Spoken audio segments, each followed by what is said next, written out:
భద్రాద్రి కొత్తగూడెం జిల్లా అశ్వరావుపేట మండలం నందిపాడు గ్రామంలో మూఢనమ్మకాలతో ఊరి జనం ఓ 3 కుటుంబాలపై దాడి చేసిన సంఘటన కలకలం రేపుతోంది.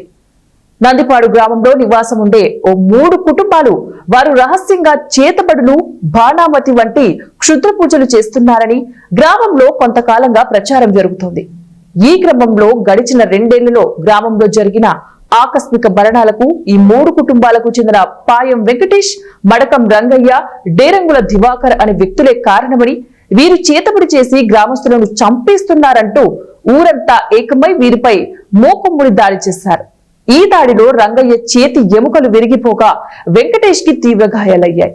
దాడి భయంతో దివాకర్ పారిపోగా గ్రామస్తులు వారి ఇళ్లపై కూడా దాడి చేసి ఇంట్లో సామాన్లను కూడా ధ్వంసం చేశారు. గ్రామంలో ఇటువంటి పూజలు చేయవద్దని కుల పంచాయతీలు చేసినా వీరు తీరు మాత్రం మార్చుకోకపోవడంతో ఈ దాడి జరిగినట్లు గ్రామస్తులు అంటున్నారు. బాలారిష్టాలు గాలిధూళి సోకకుండా తాడు మాత్రమే కడతామని, వేరే ఏ క్షుద్రపుడు చేయమని బాధితులు అంటున్నారు. దాడిలో గాయపడ్డ బాధితులు పోలీసులకు ఫిర్యాదు చేయగా 3 నిందితులపై కేసు నమోదు చేసిన పోలీసులు తదుపరి విచారణ చేపట్టారు. 3 గ్రామస్తులపై కేసు నమోదవ్వడంతో నిందితులకు సంఘీభావంగా గ్రామస్తులంతా పోలీస్ స్టేషన్ కి చేరుకున్నారు.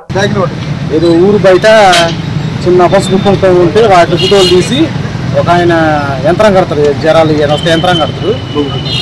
ఒక ఆయన అచితాపురం నుండి ఒక ఆయన వచ్చాడు.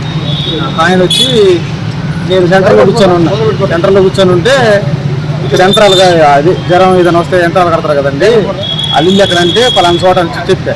నాకు ఇల్లు ఏదో కొద్దిగా చూపెట్టవా బ్రో అంటే చూపెట్టినందుకు వాళ్ళు ఇద్దరు కలిసి ఆయన ఈయనకి బావగారు అవుతారు. ఆయన పిలిచిండి, రా బాగా ఇక్కడ దాకా వెళ్తాం, పలానా వచ్చింది కొద్ది చూడు, ఆయన యంత్రం కడతానని కట్టిండు.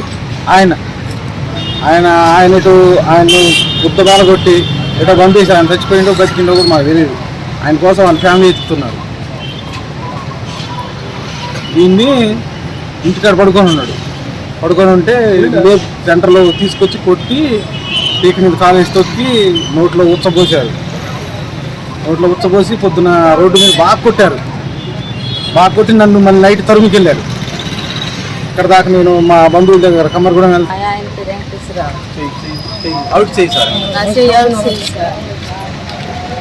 మేము మాకు ఏం లేదు సార్, మాకు సెంట్ భూమి కూలి చేసుకొని మా ఆయన పిలిచేసి ఊళ్ళందరూ మంది కొట్టాం కదా, మన మీద కేసు వచ్చేసి కానీ మళ్ళీ అందరూ ఒకటి అయ్యారు సార్. ఊళ్ళందరూ ఒకటి అయ్యారు సార్. వచ్చి అని కొట్టాం కదా, మళ్ళీ కేసు మన మీద